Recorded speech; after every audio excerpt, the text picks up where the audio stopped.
Hello, and welcome to the Crime Gods YouTube channel. Would you like to be informed on turning points in crime history you've never heard of, and unheard tales of significant crime figures? Stay tuned. In this video, we're going to talk about one of the world's most dangerous and richest criminals, Pablo Escobar. For more videos like this, like, subscribe, and click the notification bell. Pablo Escobar belonged to Colombia. He was born in the Colombian city Rio Negro in 1949.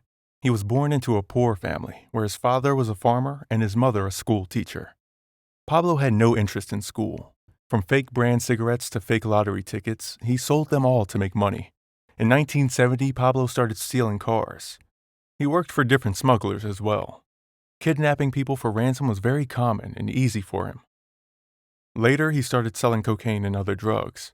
At the beginning of 1970, due to its high availability, Colombia became the world's biggest market for selling cocaine. Many other people like Pablo sold cocaine openly. This country is situated between Peru and Bolivia, and due to its geographical location, Colombia became the biggest cocaine supplier in America. In those days, about 70 to 80 tons of cocaine were smuggled into America per month. Due to an increased demand of cocaine in America, the drug smugglers made millions from trafficking, and one of them was Pablo. Pablo discovered new methods to smuggle cocaine into America. He opened a shipment point on an island called Norman's Cay in the Bahamas. He bought most of the land on this island along with his partner. This island is only 350 kilometers away from Florida. Pablo smuggled cocaine into America using this route. In a matter of a few years, Pablo became the #1 smuggler of drugs in America. In 1975, Colombia's #1 drug smuggler Fabio Restrepo was murdered. It is said that Pablo was behind this. After Fabio's death, the road was cleared for Pablo. He was now known as the Colombian drug lord. Pablo bought coca paste in bulk from Peru and Bolivia and smuggled it to America, in a warehouse where he stored his cocaine on his island. In 1982, Pablo entered politics. He was elected as a member of Congress. But slowly, everyone realized how he was making his living. So, after 2 years, he resigned. The minister who started the campaign against Pablo was later killed. And from here, the terror of Pablo Escobar started spreading across Colombia. His dream was to become the president of Colombia. But when he realized that something like that will never happen, he shook the foundations of Colombian politics. He murdered 3 presidential election candidates and an attorney general. He was responsible for the death of thousands of police officers in Colombia. According to his son, Pablo was behind the murder of 3,000 to 4,000 people total. John Hido was a hitman who took care of anyone who Pablo wanted killed. He was also known as Popeye. Despite all this, he also loved helping poor people. That is why he was also known as the Robin Hood. But soon, Pablo's true identity was revealed. Well, if we're talking about money, then in 1985, Pablo became one of the top 10 richest people on Earth. And now he wasn't just America's #1 cocaine smuggler, but the world's #1 cocaine smuggler. At that point, he smuggled about $500 million of cocaine every day in America. He kept most of his money in the form of cash.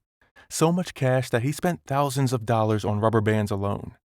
He kept his money in a big warehouse, and every year his money got wasted because the notes were eaten by the rats. It is said that once he was even camping with his family, and he had to light a fire, so instead of using logs, he burned about $20 million to do so. He was so rich that he bought an airplane to carry his money. Pablo's downfall started when American police started demanding that Colombia turn him over. But Pablo had become so powerful that no one could stand against him. He offered to clear all debts of the Colombian government so that they wouldn't turn him over to the American police.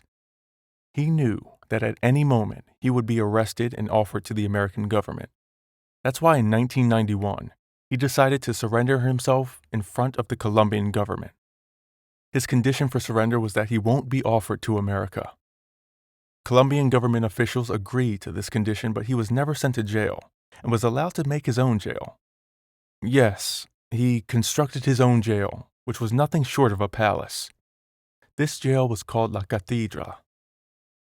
The jail had its own casino, bar, football field, zoo, and nightclub. Did we mention that it was protected by his soldiers? Popeye even lived with him. But despite living in such luxury behind bars, he was still selling cocaine and authorizing hits. All of this was handled by his special man, Popeye. When the government found out that Pablo was still doing dirty business, they decided to send Pablo to actual jail. But he found out before they could catch him, so he escaped. This put a lot of pressure on the Colombian government, and then a joint American-Colombian team was sent out to search for him. People whose loved ones were killed also joined the search. This team was called Los Pepes.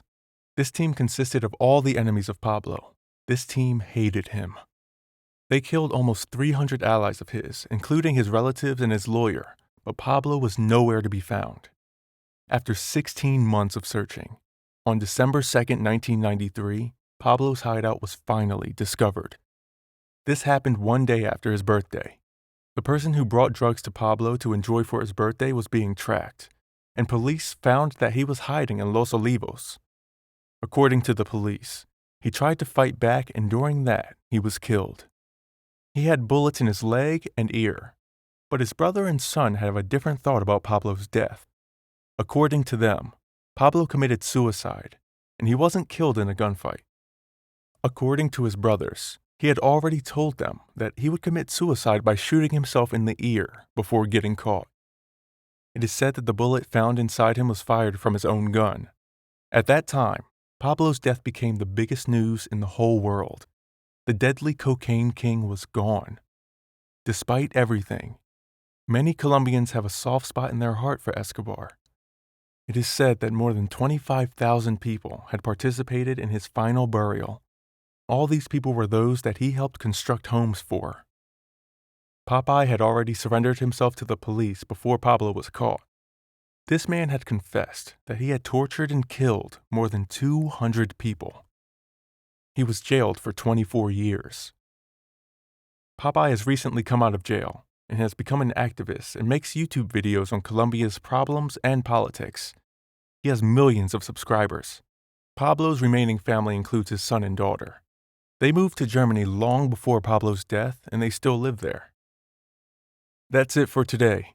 If you liked the video, then please give us a thumbs up, and if you want to see more videos like this, then subscribe to our channel. Let us know in the comments if you want us to do a video on Pablo's hitman, Popeye.